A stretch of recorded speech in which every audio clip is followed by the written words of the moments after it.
I'm very proud to be here with you guys and share a little bit of our knowledge and experience around the world. I'm not academic, so our philosophy and our mission is always holistic. So we have a very approach in terms of observe, and after try to understand something and do something. The focus of the meeting is just to try to understand the vineyard design in the face of climate change. Everybody knows the impact of the climate change, so the temperatures increase around the world, the deficit of precipitation and extreme events frequency. So, you know, in the last century, temperatures increased 1.5 Celsius, or more or less 2.7 Fahrenheit. So this is also because the climate change effects, which also a lot of people move in the different areas and switch, you know, in the red, the wine region, Korean regions, and you can see in one side if people, you know, in the north or in the south, but find more fresh areas. So why? Because around the world, every day, we are very lucky to learn and to understand and to live day by day the experience with the best winemakers and the best vigneron in the world. And we are very lucky because every day in a different place in the world, we have a feeling with this.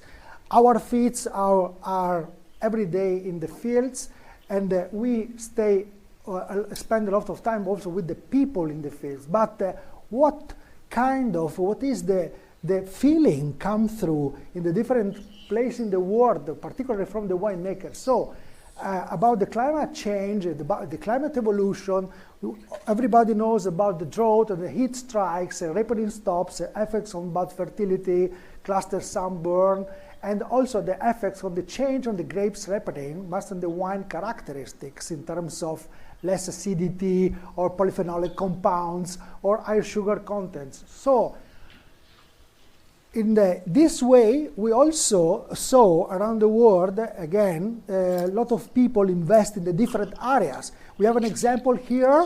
The photo comes from the Dorset, South UK. So, you know, a lot of people, particularly for the sparkling, find and try to plant new vineyards in the South UK, for example, to find, for example, different characteristics of the ripening, the acidity, and the other important compounds. But it's not only about moving from, I don't know, from the more warm or areas where, you know, they increase the temperatures and the less precipitation in terms of rainwater.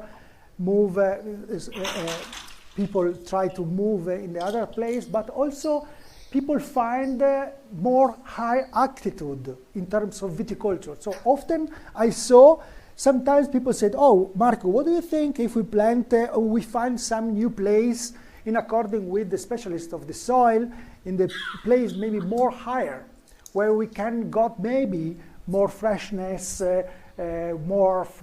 nice, better temperatures, I don't know, a lot of things. So it's very, very dynamic movement in terms of to find better place for grow vines. So we understand we have some problems around the world instead of this. So particularly about drought, the extreme rainfall events, because it is true, we have a drought in general,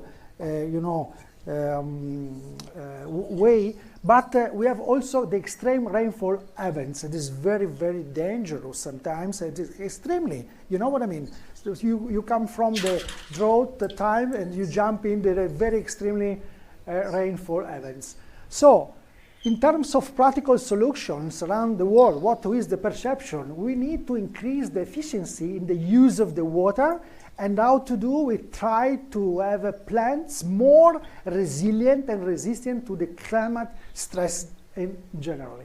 So the extreme temperatures, heat strikes, for example, we can try to protect grapes from the sunlight, to find new plants architecture and economy management techniques. So what we can think about these different things. For example, in this case, about plants more resilient to the climate stress. So we think about, for example, to preserve a plant conductive systems is very important, because you know the plants, in this case the vines, have a very interesting and particularly conductive system in terms of structure, and this is very important for resist better in the different extremely or weather condition. And the other side, we think we need also to try to build up living wood and storage reservoirs for try or to increase the substances, etc. We have an example here. So when we speak about to try to increase the better conduction in terms of hydraulic conduction of the vine structure, what we think about this, what is an example about this. And in the same time, when we said we need to increase the storage, the nutrients inside the structure of the vine, what happened about this? So this is an example. You have a photo with the vine, middle-aged vine, for example. It's I don't remember where it is, but doesn't matter. The important thing is to understand the vine structure. So you can see in the basal part of the photo the trunk, and after you can see on left and right two amazing arms, the canes, the shoot, the grapes. This is a very connected system. So if this connection works, you can think your vines or the vines can be resist better in all the extremely weather situation, climate evolution, temperature increase, less available water during the summertime, and all the stuff like this. Okay?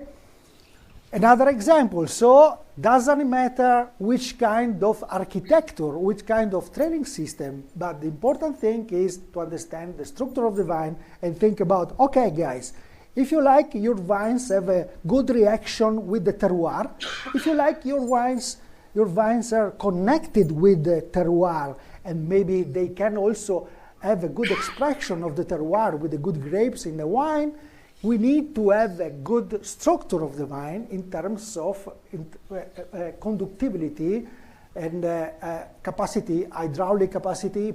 It's like a pump, you know what I mean? And from the roots to the trunk to the arm, cane, shoots, spores, and reverse. So this is very, very important. Doesn't matter which kind of trailing system. So what about pruning and these things? Why which kind of connection we have about these things and the pruning? Yeah, because I think in our experience the pruning can be have a potentially very, very dangerous for the vine, even for the humans, because if you think the vines and the vineyards are your heritage for the wine growers, for the vigneron, it's important to keep your vines not only with the use organic or biodynamic, but also think about the structure of the vine in terms of healthy structure, and think about the good relation for the vine and terroir for become longer longevity, vitality, healthy, resist better, not only in the weather condition, but even in the risk pathogens where you are. So one of the most important risks in my experience for this is the pruning. If the pruning is not in a good way, so like an example, sometimes traditional pruning techniques, a lot of people do the big ones for control the develop of the vine in the space and the time. So it's a very point of view in terms of relation between humans and vines. In this case, the humans have a lot of scare to lose the control of the vines. And for avoid this, the humans sometimes become very aggressive. Because the vine doesn't say, hey, wow, doesn't touch me in this way. I plant here. It's like a human or animal. They say nothing. At a certain point can show some symptoms in the leaf, or say maybe I'm not very good feeling today, and they show some symptoms in the leaves, you can start to think about tongue disease or other things like this. But it's not fast like today, have a reaction, like you don't touch me. But you need to wait time, and maybe sometimes it's too much late. Anyway, these big wounds, doesn't matter which kind of trailing system, have the important consequences, like more dead vessels, reduced quantity of living wood, reduced store, increase the susceptibility to the stress, increased risk of pathogens, deterioration, and collapse. So we have some examples around the world. You can see, for example, this vine, it's bilateral cordon, where you can see after the trunk and the two cordons, you can see very small quantity of live arms. So the X-red looks where people lost the arms. And this is very dangerous. Why? Because inside the structure, every time you prune, every time you cut, you have the consequences. Which kind of consequences? The vine, when you cut, depends the diameter of the wound you do. They have a reaction. Of course, depend of the genetic, depend of where you are. It depends a lot of things, but generally they have a reaction. And this reaction is the desiccation cones. So if you make the big wounds, you have big desiccation cones. Small wounds, small desiccation cones. Anyway, desiccation cones. And this reduce year after year the weight of the saplo, the quantity of the live wood potentially, if you don't do this well. And you can reduce the storage, and you can imagine and think about climate change evolution. We need sustainability, resilient vines in according with the terroir, connected with the terroir, but we need to preserve her structure. So, another example about the consequences of bad pruning practices, so also the pathogens, so all the brown area you can see in this part of the trunk, it's a dead wood. You can see also the yellow part and close to the top, it's a fungi, it's a yellow color, and the only one small side where you have living wood in the sides, on left and right. Okay, so the quantity of living wood is very, very low. And potentially you prune every year, and potentially you can reduce every year the part of living wood and increase the quantity of dead wood. So the consequences are also the apoplexy. So one day you can find your vines dead, and the trunk disease. Around the world you have a lot of pressure about the trunk disease. Of course, the symptoms are not the same, depends where you are, genetic. The place is very important, so the terroir where you are is very important. The vines have a different reaction, it's not the same reaction, even if the same genetic, but you can, of course, have a big problems. I consider the trunk disease like a pandemic. It's very like a pandemic around the world. So it's a trunk disease, but we have different families. One big family is Eschiotypa or black dead arm. You can see also other consequences. At the end of the day, when you work with, for example, we are here, we speak for the wine and all this stuff like this, maybe try to find the good connection from the terroir, grapes, wine, style of the terroir and the wine. We need to keep our heritage in the good, healthy condition. But if you lost a lot of vines, what you need to do? You need to replant. So we are lucky to work in the different parts of the world, but people, particularly in the most important districts of the wine in the world, doesn't like to pulling out the vineyards and planting a new one completely.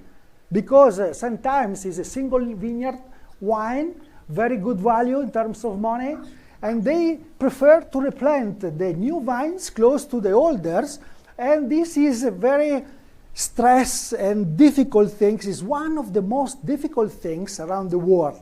So you have the young baby close to the older or the middle age, so you have a very heterogeneity population in the same terroir, and you increase a lot the diversity of this population in terms also of grapes, ripening, quality of the grapes, quality of the wine, style of the wine. So what we can observe and say in this point, I like with you guys, if you try, please, to observe these 2 points. So here we are in the same vineyard. If not wrong, we was in Chile here, but doesn't matter. This is Cab Sauv. Cab Sauv is one of the most important genetics around the world. But in the same vineyard, you can find 2 different completely vines, but also in terms of structure, healthy, productive, and blah, blah, blah. So if you observe this kind of vine, you have a trunk and you have a cordon on left, and you have only 1 arm with 1 shoot remain alive, survive. In the last part of the cordon, you have another point with a very weaker shoots, just to try to survive, but not for sure healthy. You can try to imagine in terms of quantity of the grapes, ripening, quality of the grapes, but it is not the end, because if we observe a little bit more deep, we can see the wounds on the cordon. For example, 1 wound here, another here. So this is become dramatic. This become dramatic because you kill your vines. You reduce the storage, the nutrients, the livelihood, and you have a very risk for the production and the quality of the production. Because all the brown color, again, it's dead wood. And this yellow, I follow the red ball, is the spongy area with the yellow is a trunk disease consequences like fungi, deterioration. The only one side remained live. It's this small line where the safflow and the water come through the trunk, pass here, strangulate in the middle of all this dead wood, and jump into the end for try to survive this very poor and very weaker shoot without nothing. And another one is here. So dramatic consequences in terms of also economic, because you lost a lot of wine, a lot of grapes. Okay, in the same vineyard, you can observe another vine. So same year, same vineyard, different structure. What is the difference, guys, from the last picture? This one, this vine, and this one. More grapes. Excuse me? More grapes. Yeah, good observation done, but we don't see grapes because it's after the harvest. But thank you for trying. But again. More potential for grapes. Great. You're right. So if we follow the structure, because it's a good exercise to observe the vines in front of you and try to understand the physiology, the anatomy, and because you need to observe the vines in front of you. So you have a trunk, you have 2 cordons, right and left. We can see only the left side, but we have the branching. So trunk, cordon, arms, shoots, leaves. You have a structure, chronology. So, do you know what we have inside? This. Wow. This is completely white. What happened about white? Completely live.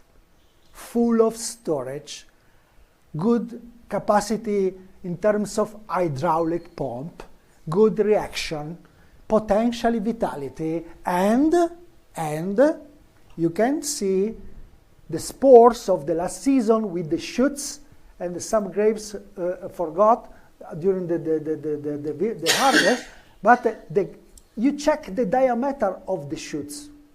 It's a very uniform, and the winemakers around the world for the best wines and try to get the best character of the terroir. Hey, please, guys, try to build some vines with a good homogeneity, shoots for a good homogeneity, morphology of grapes, good homogeneity, ripening, polyphenolic compounds ripening, and blah, blah, blah. So this is very, very important for the production and for the quality. Okay, what we do, we try to build a system, so a method, for avoid these problems. So we can see this, for example, one of the points is the chronology. So it's important to build enough stronger and healthy vines if you have the chronology. So if you start from the last season, you can count till the last season through the planting, the age of the vine. And you have the chronology, so 1, 2, 3, 4, 5, etc. Okay? And this you can appreciate in the different architecture. Doesn't matter which kind of architecture. This is important, but it's not the end, it's just the beginning, because the technique is one point, but the other point is very important, and I like to try to share with you. The point is we need people for work in the field in the good way. Around the world, everywhere, one of the most important problems today is about human research. The people work in the field often change very fast. Maybe the contractor is the same, but the people work in the field change. So if you have a method and you can organize the classroom, you can organize the training on the job, you can organize the coaching and follow them during the process, you can try to guarantee the good quality. But I think we need to think ahead. And if you have a method, you have data. If you have data, you can build, you can find maybe some help from the technology. I have a video for you guys.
Okay, thank you. Okay, next point, it's plant architecture. This point is very important for me. I would like to share with you guys this point in terms of architecture plans, in terms of terroir adaptation, progressive plant development, dynamic architecture, and protect grapes from the sun. I try to do my best for staying that time. So, in terms of evolution of the architecture and the traditional system, like terroir adaptation, medium-low density plants, the 3D development, we move from more the mechanization in terms of increased plant density and 2D plant development. So this is because we can to try to got more space for the mechanization, and a lot of traditional systems switch from the traditional system to the vertical shift position like a VSP. So the VSP system replaced traditional tracing system in the wine district around over the world. What about traditional trading system? So we have some examples like pergola, tendone, different kinds of gobelet and cordon, gobelet palissé, chablis, champagne. But you know, what about VSP is the most the diffusion trailing system around the world. So we can have two different big families in one of cane pruning, like a unilateral bilateral guyot, or spur pruning, like a unilateral bilateral cordon.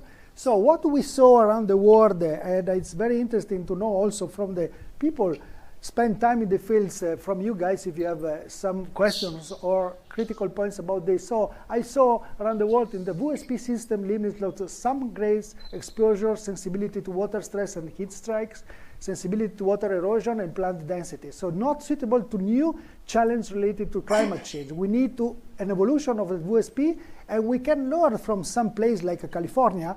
They work very well in this way to try to reduce and avoid with the shoot distribution can try to maybe protect the grape from the sunlight in the different ways. We have different photos in terms of this, but another important point is the progressive plant development. Often I saw around the world too much fast for build the structure of the vine. So, in my opinion, in face of climate change, we need to bring a good time in the good terroir for build the vines in the good time, not to push too much, too fast. So we have some examples around the world, and for me it is very important this. So the architecture of the vine need to switch in according with the time and the space available. So it's not correct, in my opinion, to think which kind of trailing system you have. Okay, which kind of cordon. It's not very interesting to think about cordon since the beginning from to the last part of the life. So you can find an evolution. Yeah, you have put some examples. You can start, for example, with the double cane, and you move after 30 years, or after 40 or 50 years, you can change the architecture of the vine.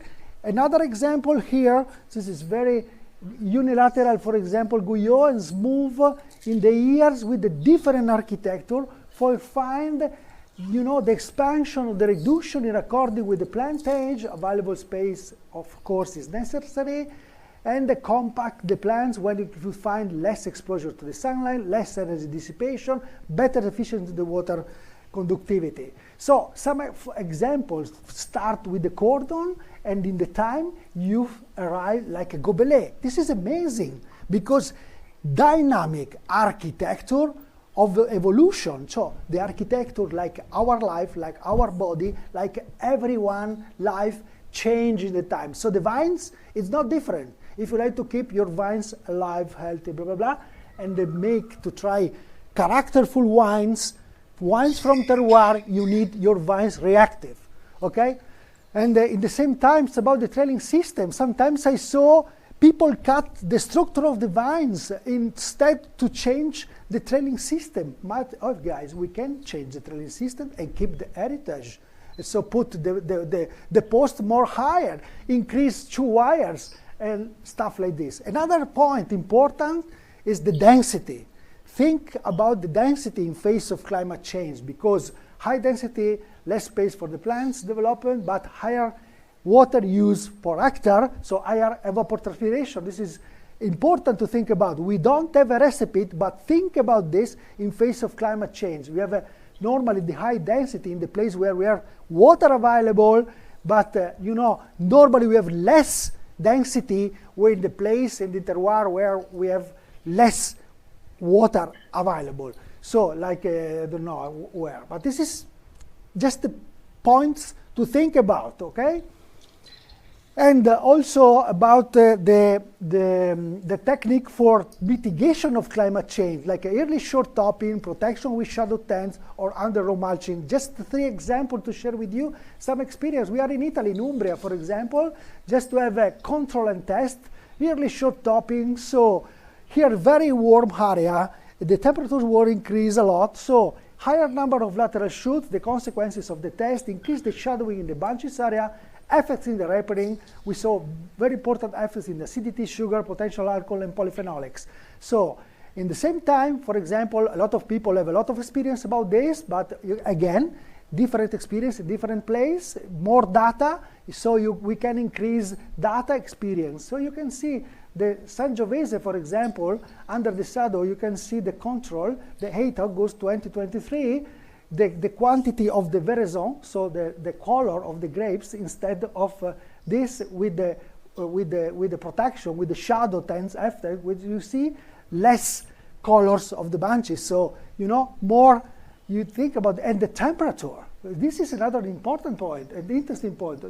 No shadow tents, for example, Grapes temperature after veraison, sunside, 1:30 p.m., 25 August 2023, 47.1 Celsius, and in the shadow tents, in the same time, the same hour, 40.5 degrees. And the last one is under row mulching with straw and with wood chips, so you can reduce also the soil heating, less heat in the grapes, reduce the soil evapotranspiration and water loss, reduce the weeds growth speed. So you can see also here the difference of the temperatures with mulching or without mulching is the big difference between 60 and 46. So, and also the effects on the weed control, you can see in May, for example, May, June, and August, the quantity of the weeds under the row. So, different examples of the different architectures, because I believe we need to have a local approach, we need to build the local architecture. It is not recipes, but if you like to play instead of face of climate change. Thank you for your attention.